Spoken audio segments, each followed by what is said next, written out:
નમસ્કાર દર્શક મિત્રો, આપ નિહાળી રહ્યા છો સાઈ ગ્રુપ મીડિયા હાઉસ દ્વારા સંચાલિત નવસારી લાઈવ અને ઝટપટ ન્યૂઝ. અને ફ્રેમ જોતાની સાથે આપને ખ્યાલ આવી ગયો હશે, આ બીજું કોઈ સ્થળ નથી પણ કલા પ્રેમીઓ માટેનું ટાટા હોલ અને કલાને જાગૃત રાખનાર. વાત જો કરીએ તો નાટક, જી હા, સ્ટેજ નાટકનું જ્યારે પણ નામ આવે, સ્ટેજનું જ્યારે પણ નામ આવે અને ત્યારે ચોક્કસથી એક વ્યક્તિ યાદ આવે, એ છે આપણા સૌના લાડીલા એવા પિયુષ ભટ્ટ સર. પિયુષ સર, આપની સાથે આજે વાત કરી ખૂબ આનંદ થાય છે, કારણ કે જ્યારે પણ ડ્રામા નાટકની વાતો આવે એટલે એક ચોક્કસથી નામ મોખરે અને એ પિયુષ ભટ્ટ સર. વાત જો કરીએ તો જયઘોષ ચિલ્ડ્રન થિયેટર શરૂઆત થઈ, પાપા પગલી ભરી અને હવે તો ઘણા બધા શિખરો સર કર્યા.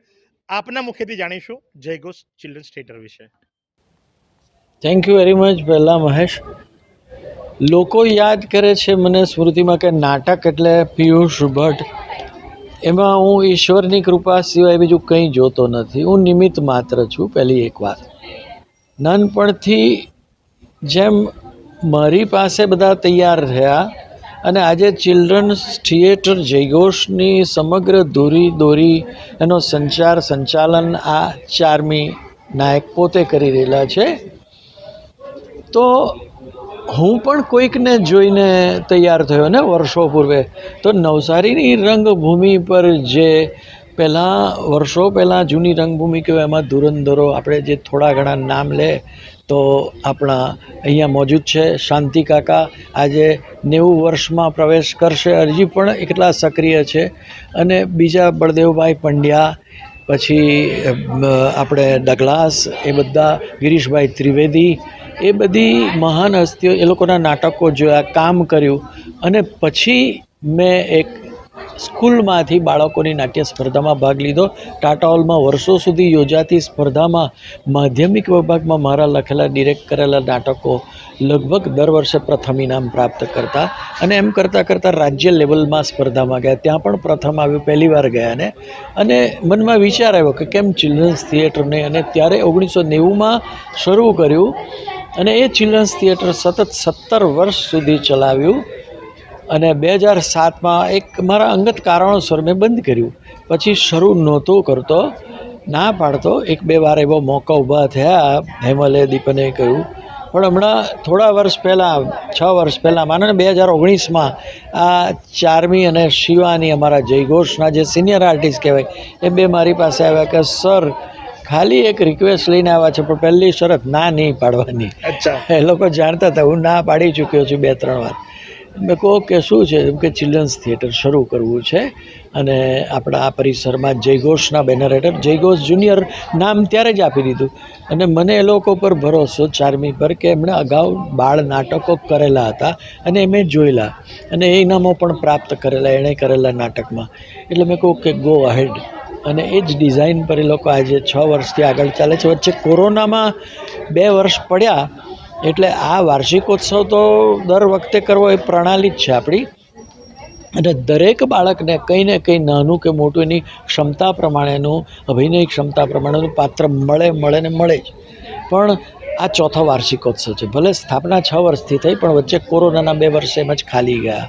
તો ચોથો વાર્ષિક ઉત્સવ અને ચોથો વાર્ષિક ઉત્સવની જે પ્રમાણે સરે બતાવ્યું એ પ્રમાણે ચારમીબેન પણ આપણી સાથે છે. ચારમીબેન, પહેલી જ શરત હતી કે ના નહીં પાડતા એમ કરીને, અને 6થું વર્ષ પણ ચોથો વાર્ષિક ઉત્સવ, અને શ્રેય સર જ્યારે આપને આપતા હોય તો ચોક્કસથી ગર્વની લાગણી અનુભવાય. શું જણાવશો આપ?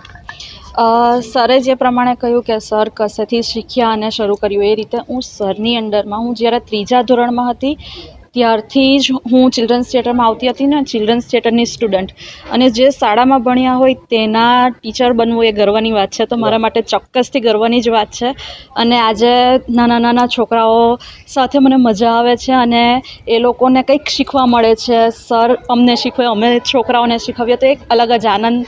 આજનો જે પ્લે છે, આજનો જે ડ્રામા છે, કેટલા બાળકો ભાગ લઈ રહ્યા છે, કઈ થીમ ઉપર છે, દર્શક મિત્રોને આપ જણાવો, એટલે જેથી કરીને કોઈ મિસ કરી ગયા હોય તો આ એપિસોડ જોઈને પણ આનંદ મેળવી શકે. નાટકનો થીમ તો એવું છે કે સરના બંને નાટક છે અને સરના જે પણ નાટક હોય ને એ કોઈક ને કોઈક સમસ્યાનું સમાધાન માટેના જ હોય છે. અને આપણી આજુબાજુ જે બધું બને છે બનાવો, તેની ઉપર જ સર પ્લોટને આવરી લેતા હોય છે. તો એક જે છે જે આજે છોકરાઓને માટે મોટી સમસ્યા કે મેદાન નથી રમવા માટે, તો એક એના ઉપર બહુ સરસ નાટક છે. અને બીજું છે એક કાલ્પનિક દુનિયાની વાત છે, તો એ પણ એક બહુ સરસ થીમ છે અને દર્શકોને મજા આવશે. તો જે પ્રમાણે આપ જુઓ છો, પિયુષ ભટ્ટ સર ન માત્ર નાટ્યને જાગૃત રાખે છે, પણ જે કરંટ મુદ્દાઓ હોય છે એને પણ આવરી લે છે. પહેલો જ મુદ્દો જે દરેકના હૃદયને કદાચ સ્પર્શી જાય કે આજે મેદાનો નથી, અને એ સંદર્ભે તો ચોક્કસથી એપિસોડ આપ જુઓ ત્યાં સુધીમાં નાટક ભજવાઈ ચૂક્યું હશે, પણ હવે પછીથી પણ જ્યારે આપ નામ સાંભળો કે જય ઘોષ ચિલ્ડ્રન્સ થિયેટર, તો ટાટા હોલની બહાર હાઉસફુલનું પાટિયું ચોક્કસ હોય એવી આશા આ બાળકો માટે નહીં, પણ એ મુદ્દાઓ માટે કે જે બાળકો ભજવી રહ્યા છે. તો આ જ પ્રમાણે આવા અવનવા સમાચારો માટે આપની હાલ તરફ નવસારી લાઈવ અને ઝટપટ ન્યૂઝ કેમેરા પર્સન કૃષાંગની સાથે હું મહેશ ભટ્ટ. શું તમે શરીરના સાંધાના દુખાવાથી પીડાઈ રહ્યા છો, કે પછી તમે કોઈ સ્પોર્ટ્સ ઇન્જરીથી પીડાઈ રહ્યા છો, લકવાની બીમારી બાદની પીડા સહન કરી રહ્યા છો? શું તમને સ્પાઇનલ પ્રોબ્લેમ છે? તો આ તમામ દુખાવાને હવે બાય બાય કરી દો, કારણ કે માસ્ટર ડિગ્રી ધરાવતા ખૂબ જ અનુભવી ફિઝિયોથેરાપિસ્ટ ડૉક્ટર અમિત પટેલ પાસે તમે આ તમામ સમસ્યાઓનું સચોટ નિદાન કરાવી ફરીથી નોર્મલ જિંદગી જીવી શકો છો.